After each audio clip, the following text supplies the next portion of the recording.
क्योंकि आप विद्यार्थी हैं और इसके बाद आपका जो प्रोफेशन है उसमें तो इन सब की नॉलेज बहुत आपको ज़रूरत पड़ेगी। पहले ये समझिए कि भीमराव अम्बेडकर साहब की जर्नी कितनी कठिन थी उस दौर में, जिस दौर में जहाँ से बिलोंग करते थे उनके लिए शिक्षा कितनी मुश्किल थी। किताबों में पढ़ने को मिलता है कि उनको प्रॉपर क्लास लेने में बहुत सारी प्रॉब्लम्स आई। उनकी जो लड़ाई थी, उनकी जो ये शिक्षा प्राप्त करने का जो तरीका था, उससे ये पता चलता है कि जब आपका कोई विरोध करे, आपको कोई परेशान करे, इसका हर समय यही नहीं होता कि आप उसके खिलाफ युद्ध छेड़ दें। इनसे हम थोड़ा सा आगे जाएंगे। इन्हीं के समकालीन एक नेता थे, बाद के नेता थे, नेल्सन मंडेला, अफ्रीकन थे। उनका भी कुछ लड़ाई डॉक्टर साहब भीमराव अम्बेडकर से मिलता जुलता है, लेकिन उन्हें गांधी करीब इसलिए करते हैं हम क्योंकि उसने नेशनल लेवल पे लड़ाई किया था। नेल्सन मंडेला की एक लाइन थी, उन्होंने कहा था कि शिक्षा वह ताकत है जिससे आप दुनिया को बदल सकते हैं। इसी के करीब करीब डॉक्टर भीमराव अम्बेडकर साहब का भी कथन था कि शिक्षा वो शेरनी का दूध है जो जितना पिएगा उतना खाएगा। ये उनका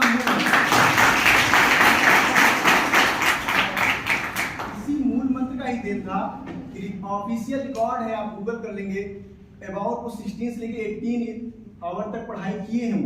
वो उनकी पर्सनल लाइब्रेरी लोग बताते हैं 50,000 किताब थी। उनकी काबिलियत सब कुछ किससे आया? केवल शिक्षा से। उन्होंने किसी से युद्ध नहीं लड़ा, कुछ नहीं, अपने आप को झोंक दिया लाइब्रेरी की किताबों में। और उन्होंने अपने आप इतने ऊपर ले आया कि 1947 जब देश आज़ाद हुआ, कांग्रेस का शासन था उस समय, कांग्रेस का दौर था, वो गैर कांग्रेसी थे, कांग्रेस से हमेशा उनकी कुछ न कुछ मतभेद होता था। पर्सनल महात्मा गांधी जी, नेहरू जी से कहा था मुझे कानून मंत्री के रूप में किसको चाहिए? डॉक्टर भीमराव अम्बेडकर को चाहिए। और वो पहले कानून मंत्री थे हमारे देश के। और आप जानते हैं कि संविधान सभा का जो प्रारूप बनाने का काम था, जो बनाने का काम था, उसके अध्यक्ष भी थे। वो किस लिए थे? सोचिए, एक ऐसे व्यक्ति को इनवाइट किया गया जो कांग्रेसी नहीं था। वो किससे आया? उस शिक्षा से आया, केवल और केवल शिक्षा से आया। तो जब आप बात करते हैं अपने अधिकार के लड़ने के और भी तरीके, भीमराव अम्बेडकर की बार याद करिएगा।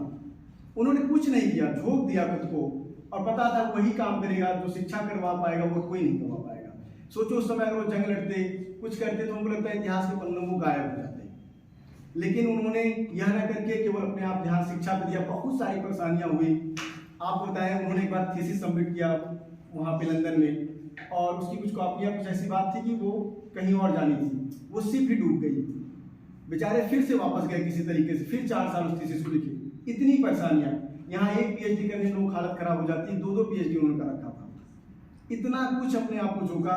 फिर उसके बाद जाके फिर उन्होंने जो दलित समाज था उसके लिए उन्होंने लड़ाई लड़ा। तो लोगों को लगता है केवल दलित समाज की लड़ाई लड़ा, तो आपको बताएं 1956 में जो हिंदू उत्तराधिकार अधिनियम आया है उसमें उनका बहुत बड़ा योगदान था।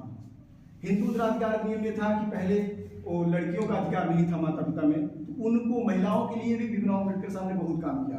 बहुत कम लोगों को पता होगा, कुछ लोग उनको समेट देते हैं एक ही दायरे में, लेकिन उन्होंने महिलाओं के लिए भी बहुत सारे काम किए। और सबसे बड़ा एग्जाम्पल आपके सामने वो है। और उन्होंने उस समाज को उस समय जगाया। ठीक है, गांधी जी भी उस समय समकालीन थे, लेकिन उस समाज के लिए जो एक नेता बन के उभरे, वो उनका काम था। बाद में 1952 में वो बौद्ध धर्म ज्वाइन कर लिए। डेमोक्रेसी के लिए उनका अपने विचार था, और यही सब बातें उनको बताना था। बहुत लंबा कार्यक्रम नहीं है।